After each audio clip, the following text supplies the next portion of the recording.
All right. 4-19 case study by Mateo Rocha, Isaiah Enyard, and Susanna Carrillo. Okay, here we have the original given table to us for the case study.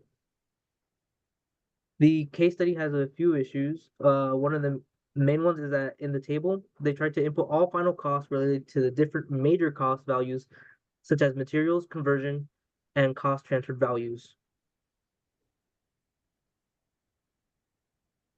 This is a more properly formatted table compared to the one given by the new assistant controller. This table shows us the different units as well as the percentage of materials and conversions.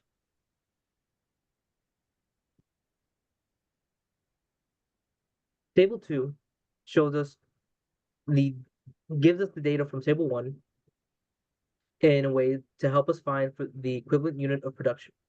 The equivalent unit of production will later on help us in finding the cost per unit.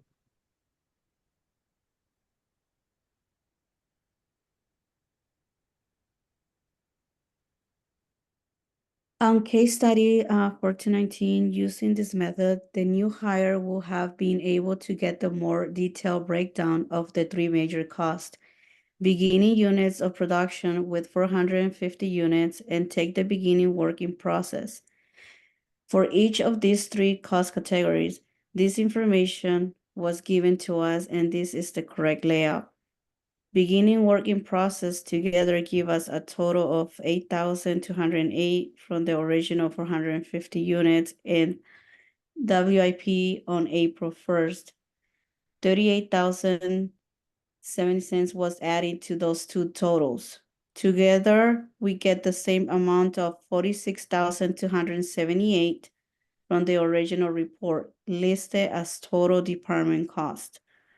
Three separate total values of beginning WIP cost added by assembly cost for materials, conversion, and cost transfer, and divided those totals by each of the three categories respective equivalent unit, giving us the total amount per unit.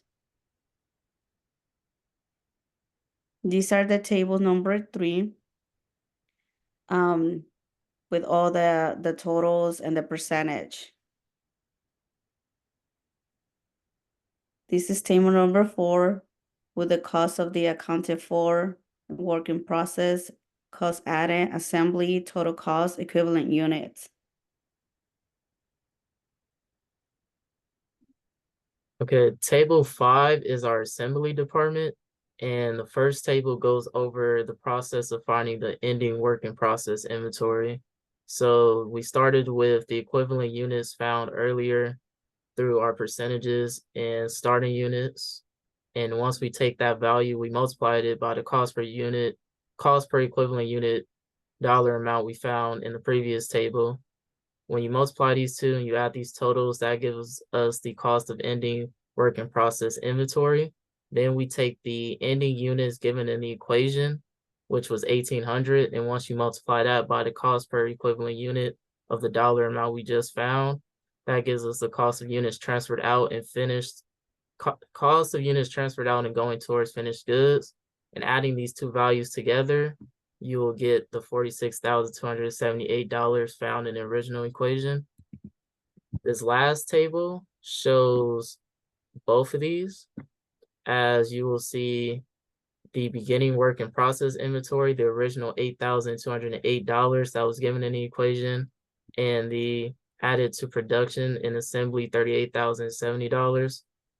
Then the bottom half of this table is just what we went over in the previous table, the ending work in process inventory, and it shows the difference in the two amounts. But both values stay consistent with $46,278 as needed in the original case study. And to conclude, the case study asked us to tell the president why the value was so high. The cost of materials did go up as stated earlier within the problem.